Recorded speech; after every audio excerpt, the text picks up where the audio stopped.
నమస్తే. Welcome to Sakshi TV. This is Shahida. ప్రస్తుత రాజకీయ పరిణామాలు ముఖ్యంగా ముద్రగడ గారి పార్థివ దేహం దగ్గర జరిగిన పరిణామాల గురించి మనం మాట్లాడుకుందాము. ఈరోజు మనతో పాటు ఉన్నారు శీలం మహేష్ రెడ్డి గారు. So let's welcome him. నమస్తే అండి. సో ముఖ్యంగా మహేష్ రెడ్డి గారు, ఇప్పుడు ముద్రగడ గారికి కనీస గౌరవం కూడా జనసేన ఇవ్వలేదని మాటలు బయటకు వస్తున్నాయి. సో ఎందుకు వస్తున్నాయి అంటారు? ముద్రగడ పద్మనాభం గారు ఆయన నీతికి, నిజాయితీకి కట్టుబడి ఉండే వ్యక్తి. ఒక మాట అంటే దానికి కట్టుబడతాడు ఎంత దూరం అయినా కానీ.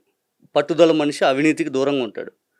ఇక ఆయన ఈ జనసేన పార్టీ కోసం ఏదైతే 2024 ఎన్నికలకు ముందు ఈ జనసేన నాయకులు కొంతమంది ఆహ్వానిస్తే ఆయన కూటమిలో చంద్రబాబు నాయుడు గారికి వ్యతిరేకమైనా కానీ పవన్ కళ్యాణ్ గారి కోసం ఇటు చేరదామని ఆయన ఒక మెట్టు దిగి ఆలోచించాడు. ఈ ఎవరైతే ముద్రగడ పద్మనాభం గారి దగ్గరికి వెళ్ళి జనసేన నాయకులు చేరండి ఐదంటే ఈ ముద్రగడ పద్మనాభం గారు నేను వచ్చి పవన్ కళ్యాణ్ గారిని కలిసి చేరతాను అది అని చెప్తే, లేదు పవన్ కళ్యాణ్ గారి దగ్గరికి వెళ్ళి చెప్తే, లేదు అంత పెద్ద ఆయన్ని మనం రప్పించడం ఎందుకు, నేనే ముద్రగడ్డ గారి ఇంటికి వెళ్ళి ఆయనతో మాట్లాడి పార్టీలోకి ఆహ్వానిస్తానని చెప్పి పవన్ కళ్యాణ్ గారు చెప్పారు. ఇది వెంటనే ముద్రగడ్డ గారు నమ్మి ఓకే పవన్ కళ్యాణ్ గారు వస్తారు కదా అనుకున్నారు. అనుకున్నాక ఒకరోజు పవన్ కళ్యాణ్ గారు టూర్ ఆ జిల్లాలో పెట్టుకుంటున్న క్రమంలో ఆ టూర్లో భాగంగా ముద్రగడ్డ గారు ఇంటికి వస్తారని చెప్పి ముద్రగడ్డ గారు అన్ని ఏర్పాట్లు చేసుకొని కూర్చుంటారు. పవన్ కళ్యాణ్ గారు అంతా ఏర్పాట్లలో భాగంగా ఆ టూర్లో మొత్తం మాట్లాడుకుంటూ వెళ్తున్న క్రమంలో ముద్రగడ్డ గారి ఇంటి దగ్గరికి మాత్రం వెళ్లకుండా అట్నుంచి అటే వెళ్ళిపోయారు. ఇది ముద్రగడ్డ గారు చాలా అవమానంగా ఫీల్ అయ్యారు. ఒక కారణం. రెండోది వచ్చేసరికి తుని ఘటన మనందరూ బాగా గుర్తు. ఈ తుని ఘటన అంటే కాపు ఉద్యమం అనేది పీక్ లెవెల్లో ఉన్న టైం. అప్పుడు ముద్రగడ్డ గారికి ఎంత కూటమి ప్రభుత్వం వేధించిందంటే ముద్రగడ్డ గారిని, వాళ్ళ కుటుంబ సభ్యుల్ని అరెస్ట్ చేసి వాళ్ళని నారా లోకేష్ గారి గురించి అయితే ముద్రగడ్డ గారు చెప్పిన మాట ఇప్పటికి కూడా అప్పుడప్పుడు గుర్తొస్తూ ఉంటుంది. పోలీసు వారంట ముద్రగడ్డ గారితో చెప్పారంట, బూతులు తిడుతూ తన్నారా లేదా అని చెప్పి. ముద్రగడ్డ గారి స్థాయి అంతా స్వయంగా ముద్రగడ్డ గారు చెప్పారు ఒక ప్రెస్ మీట్లో, ఒక ఇంటర్వ్యూలో కూడా చెప్పారు ఇదే స్టేట్మెంట్. తర్వాత చంద్రబాబు నాయుడు గారు వేధింపులు ఎంత దారుణంగా ఉంటాయో ముద్రగడ్డ గారు కన్నీళ్లు పెట్టుకొని చెప్పారు. నా భార్యను తిట్టారు, నా కొడుకును కొట్టారు, నా కోడల్ని తిట్టారు, నన్ను వేధించారు అని చెప్పి కన్నీళ్లు పెట్టుకొని చంద్రబాబు నాయుడు గారు ఈ రాజకీయ పతనం కోసం నేను వేచి ఉంటానని చెప్పి ముద్రగడ్డ గారు శపథం చేశారు. ఇదే ఆ జరుగుతున్న ఇన్సిడెంట్లో భాగంగా పవన్ కళ్యాణ్ గారు అప్పుడు జనసేన పార్టీ ఉంది, అప్పుడు టీడీపీతో కొంత దూరం అవుతున్నారని వార్తలు వస్తున్న సందర్భంలో ఇదే పవన్ కళ్యాణ్ గారికి ముద్రగడ్డ గారు చాలాసార్లు ఫోన్ చేసి మద్దతు ఇవ్వండి అన్నా కూడా పవన్ కళ్యాణ్ గారు ఫోన్ లిఫ్ట్ చేయలేదు. ఈ మాట ముద్రగడ్డ గారు అంబటి రాంబాబు గారితో చెప్పారు. అంబటి రాంబాబు గారు స్వయంగా ప్రెస్ ముందు చెప్పారు. ఆనాడు కాపు నాయకులు రాష్ట్రంలో ఉన్న ప్రతి ఒక్కరు ముద్రగడ్డ పద్మనాభం గారి కోసం ఆయనకు మద్దతు తెలుపుతూ చాలామంది ఆయన దగ్గరికి వచ్చారు. అన్ని పార్టీల్లో కాపు నాయకులు, ఆనాడు టీడీపీలో ఉన్న కాపు నాయకులు కొంతమంది వచ్చారు, వైఎస్ఆర్ కాంగ్రెస్ పార్టీ కాపు నాయకులు ఆయన మద్దతు తెలిపారు. ఇక ఒక్క జనసేన తప్పితే మిగిలిన అన్ని పార్టీ కాపు నాయకులు ఈవెన్ దో చిరంజీవి గారు కూడా వచ్చి మద్దతు తెలిపారు, ఒక్క పవన్ కళ్యాణ్ గారు తప్పితే. ఇక ఇదే పవన్ కళ్యాణ్ గారు 2024 ముందు కాపులు అందరూ ఏకం కావాలి, కాపుల కోసం అది ఇది అని చెప్పినా కూడా అయినా కూడా ఆ ఒక్క మాట కోసం, కాపులు ఏకం కావాలనే మాట కోసం ముద్రగడ్డ పద్మనాభం గారు ఆయన మద్దతు తెలుపుదామని చూశారు. పవన్ కళ్యాణ్ గారు చేర్చుకుంటాను అని చెప్పి మాట ఇచ్చినా కూడా చేర్చుకోకపోవడంతో ఇంకా ఆయన బాధపడ్డారు. ఇది పూర్తి స్థాయిలో ముద్రగడ్డ గారిని ఆ రకంగా జనసేన వాళ్ళు అవమానించినట్టే కదా. అయితే నిన్న ముద్రగడ గారి పార్థివ దేహం దగ్గరికి వాళ్ళ కుమార్తెను కూడా దగ్గరికి రానివ్వలేదు స్వయంగా వైఎస్ఆర్సీపీ నేతలే అనేసి పచ్చ మీడియా చెప్తోంది. సో ఇది ఎంతవరకు మీరేమంటారు దీనిపై? మనందరం చూసాము, పబ్లిక్గా వీడియోలన్నీ పెద్ద ఎత్తున ఇప్పుడు వైరల్ అవుతున్నాయి. వాళ్ళ వ్యవహారం ఎలా ఉంటుందంటే పచ్చ మీడియాది లేనిది ఉన్నట్టుగా చూపించే ప్రయత్నం చేస్తూ ఉంటారు. వాళ్ళు పదే అబద్ధాలు ఒకటి వాళ్ళే క్రియేట్ చేస్తారు, పదే దాన్నే మాట్లాడతారు. వాళ్ళకి ఆత్మసాక్షి అనేది ఉండదు.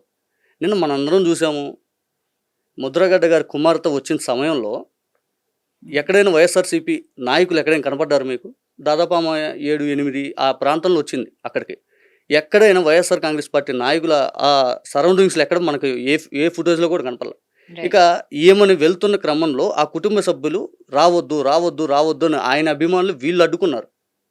వీళ్ళు అడ్డుకుంటున్నా కూడా ఆమె అక్కడ ఏడుస్తుంటే చివరాఖరి పోలీసు వారు తగ్గి, అమ్మ వెళ్ళి జస్ట్ చూసిరండి అమ్మా ఇదని చెప్పి పోలీసు వారు పంపిస్తే ఏం అక్కడికి వెళ్ళి ఆ పార్థివ దేహం దగ్గరికి వెళ్ళి అక్కడ నానా గోల. అక్కడికి వెళ్ళినా కూడా ముద్రగడ్డ గారి భార్య ఆమె నీ వల్లే అని చెప్పి ఈ ముద్రగడ్డ గారి కుమార్తెని పెద్ద ఎత్తున మాట్లాడటం జరిగింది. ఆ తర్వాత ఆయన కుటుంబ సభ్యులు, ముద్రగడ గారి కుటుంబ సభ్యులు కూడా ఆమె రావటాన్ని, ఆ పార్థివ దేహం టచ్ చేయడానికి, అంగీకరించడానికి ఇష్టపడలే. ఇదంతా కారణం ఏంటి ఐదని చూస్తే ముద్రగడ్డ గారి కుమార్తె క్రాంతి గారు ఎంత అవమానించారని చెప్పి ముద్రగడ్డ గారు ప్రెస్ ముందు చెప్పారు. ఆయన ప్రెస్ మీట్ పెట్టి మరి నా భార్యకి క్యాన్సర్ వచ్చి ఇబ్బంది పడుతుంటే హైదరాబాద్లో 15 రోజులు నేను హాస్పిటల్లో ఉంటే మేము డిశ్చార్జ్ అయ్యి మళ్ళీ 10 రోజుల తర్వాత డాక్టర్ గారు రమ్మంటే కీమో చేయించుకోవడానికి మా భార్యతో పాటు నేను నా కుమార్తె ఇంటికి వెళ్తే మా కుమార్తె వాళ్ళ హస్బెండ్ 5 నిమిషాలు కూడా మీరు మా ఇంటికి రావద్దు అని చెప్పి నన్ను అన్నారు. అసలు 5 నిమిషాలు కూడా ఇంటికి రావడానికి ఇష్టపడిన వ్యక్తుల్ని మేము ఏ విధంగా గౌరవించాలి? 7-8 సంవత్సరాల నుంచి ఇదే పరిణామాలు జరుగుతూ ఉన్నాయి. మమ్మల్ని గౌరవించినప్పుడు ఎందుకు ఈరోజు ఏదో కొత్తగా ప్రేమ వచ్చిందా మీకు? అంటే గతంలో ముద్రగడ గారికి లాస్ట్ టైం ఒక క్యాన్సర్ పెద్దగా అటాక్ అయింది. తర్వాత కొంత బాగానే క్యూర్ అయ్యారు, మళ్ళీ ఈ మధ్య సీరియస్ అయింది. ఆ టైంలో ప్రెస్ మీట్ పెట్టినప్పుడు ఇవన్నీ మాట్లాడారు. ఆయన ఆ రోజు చెప్పింది ఒకటే, నేను చనిపోయినా కానీ ఆమెను తీసుకురావద్దు, నా శవం దగ్గర కూడా ఆమెను ఆహ్వానించడానికి లేదు, నా ఆత్మ ఘోషిస్తుంది ఆమె కానీ నా దగ్గరకు వస్తే అని చెప్పి ముద్రగడ్డ గారు తీవ్రంగా ఫైర్ అయ్యారు. ఇటువంటి సందర్భంలో నిజంగా ఏ తండ్రి చనిపోయిన తర్వాత అయినా కానీ ఆ కుటుంబ సభ్యులు లేకపోతే ఎవరైనా కానీ ఎవరైనా బాధపడతారు. ఏంది కన్న కూతురు ఇంత మాట్లాడినారు ఐదని. ఇంకా నేను ఇక్కడ కీలకంగా ఒక మాట చెప్పదలుచుకున్నా. ముద్రగడ్డ గారు ఈరోజు చనిపోయాక అన్ని పార్టీలు కూడా ఆయనకు నివాళులు అర్పించినాయి. అన్ని పార్టీలు కూడా నివాళులు అర్పించినప్పుడు చాలా చోట్ల ఆయన అభిమానులకు సంబంధించిన వాళ్ళు లేకపోతే వివిధ పార్టీల వాళ్ళు కూడా బాధపడి ఆయన మంచి వ్యక్తి, నిడారంభంగా ఉండే వ్యక్తి, ఆ తర్వాత అవినీతికి దూరంగా ఉండే వ్యక్తి, ఇచ్చిన మాటకి కట్టుబడి ఉండే వ్యక్తి, పట్టుదల బాగా ఉన్నటువంటి వ్యక్తి అని చెప్పి అందరూ ఆయన గౌరవిస్తున్న సందర్భంలో అంతమందిని ఆయన అభిమానగణం అంతమందిని సంపాదించుకున్న వ్యక్తి, ఇక విలువలతో ఉన్న వ్యక్తి ఒక కూతురు విషయంలోనే ఇలా ఎందుకుంటారు? అంటే ఇక్కడ తప్పెవరిది? తండ్రిదే కూతురుదే? మనకి ఇక్కడ క్లియర్గా అర్థమవుతుంది. తప్పు అనేది కూతురుదే. ఇంతమందిని ఆయన అభిమానగణం, ఇంతమందిని ఆయన ప్రేమించగలిగిన వ్యక్తి కన్న కూతురు విషయంలో ఎందుకు తప్పు చేస్తాడండి? అందుకని మనకి ఇక్కడ క్లారిటీగా అర్థమవుతుంది. ఆయన హాస్పిటల్లో ఉన్నప్పుడు ఏమో పోయి చూసి రావచ్చు కదా. ఏం పోయి తల్లిదండ్రుల్ని ఆడికి పోయి ఆడే ఏడ్చి అమ్మ నేను చూస్తాను హాస్పిటల్కి వెళ్ళి కాసేపు డాక్టర్ల దగ్గరికి ఇలా తల్లి దగ్గరికి తిరిగి ఏడ్చి వెళ్ళి రావచ్చు. అక్కడ ఏడవదు, ఇక్కడికి వచ్చి ఏడ్చిందమ్మ. అంటే ఏమనిపిస్తుంది మనకి చూసే వాళ్ళకి ఎవరికైనా కానీ? అంటే ఈ పచ్చ మీడియా చెప్పొచ్చు ఇప్పుడు క్లియర్గా, అక్కడ వైఎస్ఆర్సీపీ నాయకులు వచ్చేసి దగ్గర రానిట్లేదా, తరిమేశారు ఐదని మాట్లాడవచ్చు. మనకి క్లారిటీగా అక్కడ వీడియో ఫుటేజ్ అర్థమవుతుంది. ఏ ఒక్క వైఎస్ఆర్సీపీ నాయకులు లేడు. వైఎస్ఆర్సీపీ నాయకులు వచ్చాక ఏదైతే ఇటువంటి రభస ఎక్కడా లేదు. మీరు ఆ ఫుటేజ్ ఇదంతా వాళ్ళు ఏంది డైవర్షన్ కోసం. అంటే ఇప్పుడు వాళ్ళకి ఏంది కాపులు దూరం అవుతా ఉన్నారు. ఆ సందర్భంగా ఒక రాజకీయ కోణం ఇంకో వైఎస్ఆర్సీపీకి తిప్పాలి, అలా ఆలోచిస్తూ ఉన్నారు వాళ్ళు. అయితే కిర్లంపూడిలో జరిగిన ఘటనపై పోలీసులు అంబటి రాంబాబు మీద కేసు వేశారని తెలిసింది. అసలు అదేంటి, అక్కడ జరిగిన ఘటనకి ఆయనకి ఏంటి సంబంధం అసలు? నిన్న ముద్రగడ గారు చనిపోయారు అనగానే ఇదే చంద్రబాబు నాయుడు గారు గతంలో 2014-19 వరకు ముద్రగడ పద్మనాభం గారిని వేధించిన ఘటన ఇవంతా కాపుల్లో తీవ్ర ఆగ్రహం ఉంది. ఇప్పుడు పవన్ కళ్యాణ్ గారు 2024 అధికారంలోకి వచ్చే ముందు కాపులకు ఇచ్చిన హామీలు, కాపుల కోసం నేను అది చేస్తాను ఇది చేస్తానని చెప్పిన మాటలు ఇవన్నీ వాళ్ళు నమ్మారు. 24 ఎలక్షన్ తర్వాత వాళ్ళు పూర్తి స్థాయిలో పవన్ కళ్యాణ్ గారు నమ్మటం మానేశారు. ఈ మధ్యకాలంలో కాపులు చాలామంది పవన్ కళ్యాణ్ గారి పైన అసంతృప్తి ఉంది. ముద్రగడ్డ గారి లాంటి వ్యక్తిని ఈ ప్రభుత్వం అవమానించిందనే భావన వాళ్ళ బలంగా వెళ్ళిపోయింది. సో ఇప్పుడు ఏమైంది, ముద్రగడ్డ గారు చనిపోయాక మళ్ళీ కాపులకి మేమేదో చేస్తున్నాం, మేము అంత గౌరవించాం ఇంత గౌరవించాం అని చెప్పి ముద్రగడ్డ గారి పేరుని పెట్టుకొని వీళ్ళు వాడుకునే ప్రయత్నం చేసి ఆయనకు అధికారుల లాంఛనాలతోటి ఆయనకు మేము చేస్తాము అని చెప్పి వీళ్ళు ఏదో పొద్దున్న ఒక స్టేట్మెంట్ ఇచ్చారు. ముద్రగడ్డ గారు వాస్తవానికి పట్టుదల మనిషి అని చెప్పాం కదా. చంద్రబాబు నాయుడు గారి రాజకీయంగా ఆయన పతనం కోరుకున్న వ్యక్తి ఆయన. అంటే అంత పట్టుదల ఉన్న వ్యక్తి. మీరు చూసారు 2024 ఎన్నికల్లో ఓడిపోతే ఎవరైనా మాటలు ఇచ్చి వదిలేస్తూ ఉంటారు. మనం చాలామందిని ఎగ్జాంపుల్గా తీసుకు, కానీ ముద్రగడ్డ గారు నేను ముద్రగడ్డ పద్మనాభ రెడ్డి అని చెప్పి గెజిట్ కూడా చేయించుకున్నాడు. అంత పట్టుదల ఉన్న మనిషి చంద్రబాబు నాయుడు గారి దగ్గర తగ్గి ఆయన అధికారం కోసమో లేకపోతే ఆయన గౌరవం కోసమో వెళ్ళే వ్యక్తి కాదు. అటువంటి వ్యక్తికి అధికార లాంఛనాలు ఇష్టపడ్డు. అందుకని ఆయన ఇష్టపూర్వకంగానే అంత బతుకున్నప్పుడు ఆయన అంత అవమానించారని చెప్పి ఈ లాంఛనాలు వాళ్ళు అంగీకరించాలి. ఇది వెంటనే వాళ్ళ కుటుంబ సభ్యులతో చర్చించి జక్కంపూడి రాజా గారు ప్రెస్ ముందు చెప్పారు. ప్రెస్ ముందు చెప్పంగానే సాయంత్రం దాకా కూడా ఈ అధికారులు ఎవరు వెళ్లకుండా దీన్ని ఒక రాజకీయ కోణంలో తిప్పడానికి ఇదే ముద్రగడ్డ గారి అధికార లాంఛనాలు చేయటం కోసం వీళ్ళు ప్రయత్నం చేస్తూ ఉంటే ఇక్కడ ఉన్నటువంటి ముద్రగడ్డ పద్మనాభం గారి అభిమానులు ఈ కొంతమంది నాయకులు ఎవరైతే ఉంటారో ఈ అధికారులని వెనక్కి నెట్టే ప్రయత్నం చేస్తూ మీరు వెళ్ళిపోండి, మీరు ఇక్కడ ఏం పని మీకు అని చెప్పి తోస్తున్న క్రమంలో ఇక్కడ అంబటి రాంబాబు గారికి కేసు పెట్టారు. ఇక్కడ క్లియర్గా మాట్లాడంటే ఎందుకు ఇక్కడ చంద్రబాబు నాయుడు గారికి ఎంత కక్ష?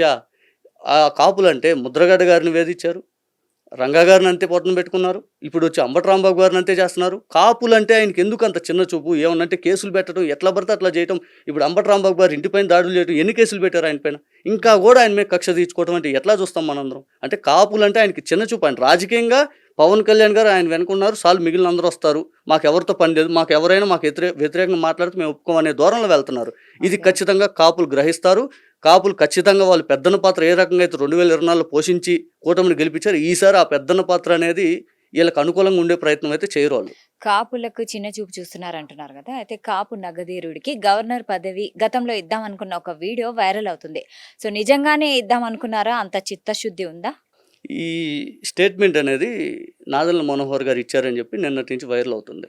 ముద్రగడ్డ గారు జనసేన పార్టీలో చేరి ఉంటే ఆయనకి గవర్నర్ పదవి అనేది ఇప్పిద్దామని చెప్పి పవన్ కళ్యాణ్ గారు ఆలోచించారు అని చెప్పి నిన్న నాదెళ్ల మనోహర్ గారు ఇచ్చే స్టేట్మెంట్ ఇప్పుడు వైరల్ అవుతుంటే, వాస్తవానికి ఇదే స్టేట్మెంట్ గురించి 2024 ఎన్నికల ముందు ముద్రగడ్డ పద్మనాభం గారు మన సాక్షికి ఇచ్చిన దాంట్లోనే మాట్లాడారు ఇంటర్వ్యూలో.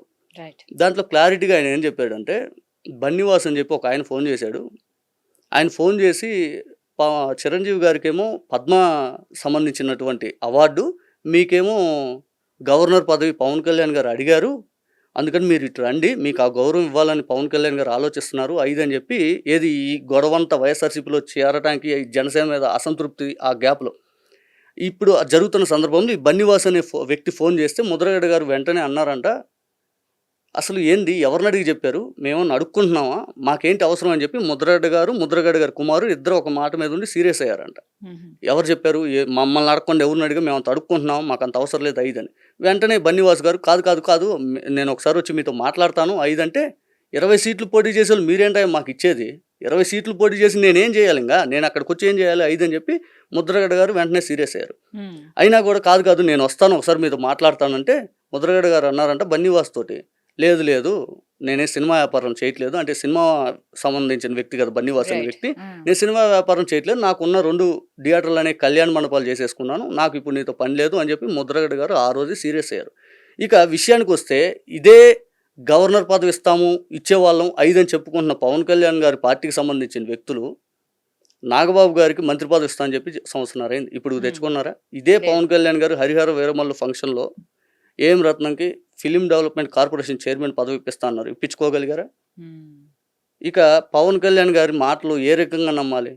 ఎంతమందికి పదవులు వచ్చినాయి, ఎంతమందికి గౌరవం అనేది ఈ ప్రభుత్వంలో వచ్చింది, వాళ్ళకి సంబంధించిన కష్టపడినటువంటి నాయకులు ఇంకా చాలామంది ఉన్నారు, ఎవరికేమి రాలా. ఇక చంద్రబాబు నాయుడు గారి విషయానికి వద్దాం. చంద్రబాబు నాయుడు గారు ఇటువంటి మాటలు చాలామంది చెప్తాడు. ఎన్టీ రామారావు గారిని వెన్నుపోటు పొడిచి దించేసింది ఆయనే. అదే ఎన్టీ రామారావు గారికి ప్రతి సంవత్సరం వర్ధంతికి జయంతికి భారతరత్న అంటాడు. ప్రతి సంవత్సరం అధికారంలో ఉండేది ఆయన, కేంద్ర ప్రభుత్వం సత్సంబంధాలు మెయింటైన్ చేస్తూ భాగస్వామ్యంగా ఉండేది ఆయన. ఇదే భారతరత్న ఎందుకు ఇప్పించుకోలేడు? ఈ రోజు కూడా ఆయన కేంద్రంలో భాగస్వామ్యం. మొన్న ఈ మధ్య కూడా ఎన్టీ రామారావు గారి జయంతి నాడు భారతరత్న రావాల్సిందే ఎన్టీ రామారావు గారు అంటారు, ఇప్పించుకున్నాడా? ఇక ఇలాంటి మాటలు మోతుకుపల్లి నరసింహులు అని చెప్పి తెలంగాణ ప్రాంతానికి చెందినటువంటి వ్యక్తి, ఆయనకి గవర్నర్ అని బాగా ఊరిచ్చారు. చివరాగరికి ఆయన చాలా బాధపడిపోయి ప్రెస్ మీట్ పెట్టి బాగా సీరియస్ అయ్యాడు. వర్ల రామయ్య అని ఒక ఆయన ఉంటాడు, ఆయనకు గవర్నర్ అంటారు, రాజ్యసభ అంటారు. ఈ రాజ్యసభ విషయానికి వస్తే ఆయన ఎట్లా చేశారంటే వర్ల రామయ్యని 2019 నుంచి 24 మధ్యలో ఒకసారి రాజ్యసభ ఎన్నికల సమయంలో 150 సీట్లతో వైఎస్ఆర్సీపీ ఉంటే అసలు రాజ్యసభకి వాళ్ళకి నామినేషన్ కూడా వేసే అర్హత లేదు, అంటే పూర్తి వైఎస్ఆర్సీపీకి ఎన్ని సీట్లు ఉంటే అన్ని వచ్చేది. ఆనాడు వాళ్ళకి దక్కదని తెలిసినా కూడా ఇదే వర్ల రామయ్య గారి చేత రాజ్యసభకు నామినేషన్ ఇప్పించాడు. మరి ఈరోజు వైఎస్ఆర్సీపీకి అంత బలం లేదు రాజ్యసభ సీట్ తెచ్చుకోవడానికి. ఇదే టీడీపీకి ఈరోజు 164 స్థానాలతోటి కూటమి ప్రభుత్వం బలం ఉన్నప్పుడు మొన్న వచ్చినటువంటి రాజ్యసభ స్థానాల్లో వర్ల రామయ్య గారికి ఇచ్చారా? ఇన్నిసార్లు వచ్చింది వర్ల రామయ్య గారికి ఇచ్చారా?